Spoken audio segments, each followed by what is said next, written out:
Salut les gars, j'espère que vous allez bien. Ça fait super longtemps que j'ai pas tourné de vidéo, ça fait au moins 6 mois je pense. Et je suis trop contente d'être de retour. Donc ouais, en effet, ça fait super longtemps que j'ai pas tourné sur YouTube. Et pour la simple et bonne raison qu'il y a tellement de choses qui ont changé. Ça m'a pris énormément de temps. Si il y a 6 mois vous m'auriez dit que j'aurais changé de travail, que j'aurais changé d'endroit où je vis, que j'aurais changé de projet, changé de cursus scolaire, tout ça, je vous aurais pas cru en fait. Genre, il y a tellement de choses en si peu de temps qui se sont passées que c'est incroyable. Enfin bref, si je fais cette vidéo aujourd'hui, c'est pour répondre à vos questions que j'ai principalement sur Instagram par rapport au partenariat. Donc ouais, il y a certains d'entre vous qui me demandent comment je fais pour avoir mes partenariats, comment ça se passe, qu'est-ce que c'est vraiment un partenariat. Donc je vais répondre à tout ça aujourd'hui dans cette vidéo et j'espère que ça va vous plaire. Donc tout d'abord, qu'est-ce que c'est un partenariat pour ceux qui ne comprennent pas vraiment? C'est l'association d'une personne et d'une entreprise ou de deux entreprises, hein, peu importe, pour pouvoir mettre en avant un produit, quelque chose en particulier, et ce sera bénéfique pour les deux personnes. Donc maintenant, la partie qu'on me demande le plus souvent, on va dire, c'est comment avoir des partenariats. Ça se passe de deux manières différentes. Soit on va contacter nous-mêmes la marque, si jamais on veut vraiment faire un partenariat avec cette marque-là, soit c'est l'une des marques qui va venir nous contacter. Donc après, bien évidemment, hein, un partenariat, ça se gagne pas comme ça en claquant des doigts. Y a un travail qui se fait en amont. Pour un exemple, hein, moi je vous donne mon expérience. Mon premier partenariat, je l'ai eu en 2018, sachant que j'ai commencé les réseaux en 2017. Et en plus, à cette époque-là, c'était vraiment pas du tout développé. Donc je peux vous dire qu'on s'est bien foutu de moi au collège lorsque je suis venue avec mon petit partenariat It Works. Hein. Je vous mettrai une photo de ce que c'est quelque part par là. Donc voilà, et en fait c'est vraiment un travail en amont au niveau des réseaux sociaux, au niveau de son feed, de sa biographie, de plein de choses. Donc ouais, voilà, un partenariat, faut vraiment se renseigner avant de le faire, que ce soit se renseigner sur comment on fait, mais aussi sur qui est la marque, qu'est-ce qu'elle propose, quelle est son image. Enfin, il y a vraiment plein de choses à prendre en compte.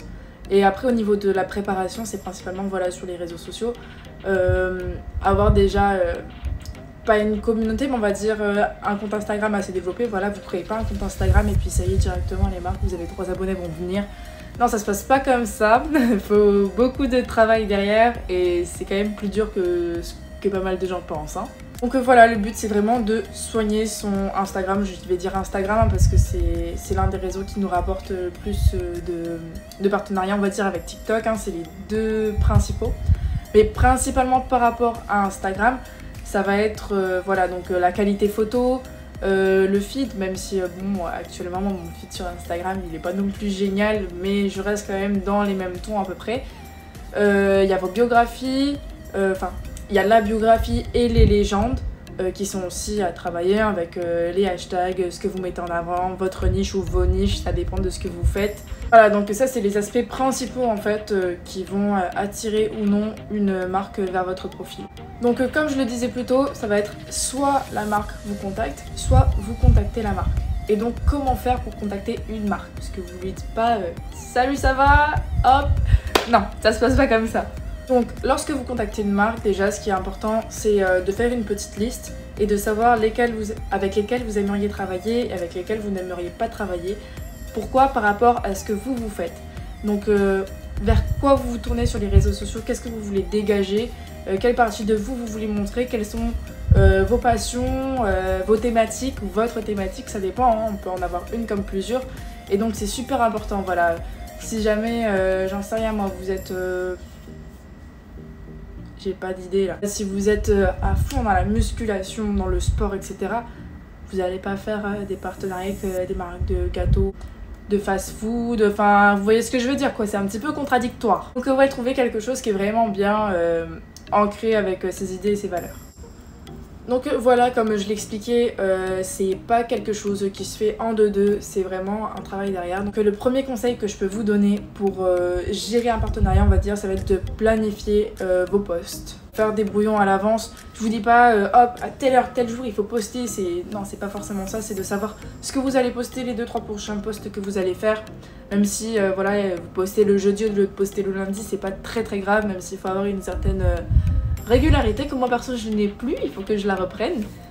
Mais voilà, c'est super important de planifier ses posts.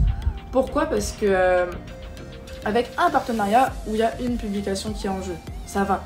Mais une fois que vous travaillez avec 5 ou 6 entreprises et que voilà, il y a certaines entreprises, c'est des contrats à l'année et du coup vous avez vraiment plusieurs choses à faire. Vous avez, voilà, vous devez faire ça en juin, ça en juillet, ça en août. Faut vraiment s'organiser dans ce que l'on fait.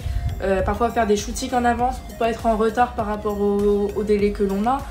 Et faut aussi faire en sorte à ce que la charte soit respectée, quoi. Lorsqu'on vous donne tel critère, faut vraiment que tout soit bien mis en place. Et c'est pour ça que c'est important de planifier, que ce soit en fait les publications ou les shootings ou quel produit on veut mettre avant l'autre. Et puis il faut pas qu'il y ait que du partenariat non plus sur votre profil, il faut qu'il y ait quelques photos où voilà, c'est vraiment naturel, pas que les gens se disent en fait elle est là que pour les partenariats, quoi, parce que c'est vraiment pas le but. Donc voilà, une fois que vous avez planifié, que vous savez quand est-ce que vous allez poster, quand est-ce que vous allez shooter, petit conseil aussi, c'est si jamais vous travaillez avec plusieurs marques, faites en sorte de garder tous vos contrats pour être sûr de ne pas vous mélanger. Par exemple, s'il y en a un qui vous dit voilà, il veut pas de tel style de photo et que l'autre veut tel style de photo, évitez de vous mélanger parce que je peux vous dire qu'après il y a vraiment des quiproquos et c'est pas génial. Une dernière chose aussi, c'est lorsque vous bossez avec plusieurs marques, faites attention parce que du coup il y a ces trucs de concurrence, etc. entre les différents domaines, les différentes thématiques. Donc si jamais vous faites un partenariat avec une entreprise et que l'entreprise concurrente vous demande, faites attention aussi que ça ne dérange pas parce que vous pouvez vous mettre dans des situations très instables et ça peut vous apporter des problèmes alors que vous avez rien demandé, vous vouliez juste faire plaisir à tout le monde. Renseignez-vous bien sur les entreprises avec lesquelles vous travaillez. Faites en sorte aussi d'avoir ce qu'on vous doit en fait. C'est pas un truc qui prend 30 secondes et après c'est fini, c'est vraiment un gros travail derrière, que ce soit au niveau du shoot, au niveau de la retouche, au niveau de l'organisation, de la planification. C'est du temps, c'est du temps passé, de rédiger les bios, de rédiger les hashtags, de trouver le bon moment pour le faire, enfin voilà, c'est... Tout travail mérite salaire et si jamais vous faites un partenariat, faites en sorte d'avoir ce que vous méritez. Puis si jamais vous avez besoin de plus de conseils, n'hésitez pas aussi à aller voir à l'agence Catch-Up, hein, si jamais vous voulez vous lancer. Ils donnent de très bons conseils et c'est grâce à eux si à l'heure d'aujourd'hui je fais ce que je fais. Voilà, ils m'ont vraiment motivée et grâce à eux je suis super déterminée.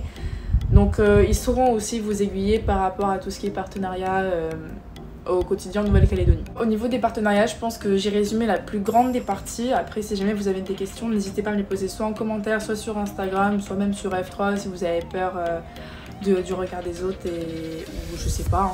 Hein. Justement, en parlant du regard des autres, j'aurais quand même aimé faire une petite aparté parce que se lancer sur la création de contenu sur les réseaux sociaux, principalement dans notre pays, c'est vraiment quelque chose qui est super difficile au niveau du regard des autres.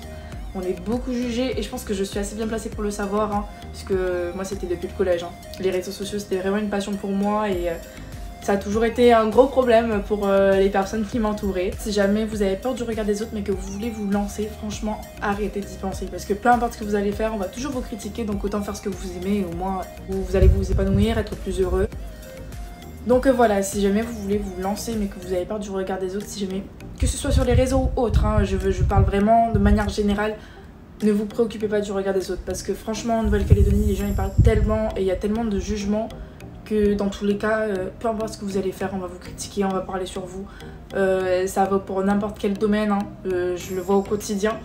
Donc faites ce que vous aimez. Franchement, c'est le meilleur conseil que je puisse vous donner, que ce soit au niveau des partenariats ou non.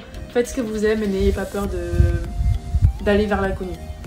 Donc voilà, j'espère que cette petite vidéo vous aura plu. J'espère pouvoir poster plus souvent maintenant que j'ai un petit peu plus de temps. Si jamais vous avez des idées de thèmes, si vous voulez que j'aborde des sujets en particulier, n'hésitez pas à me le dire, que ce soit encore une fois en commentaire, comme en F3, comme sur Instagram, peu importe.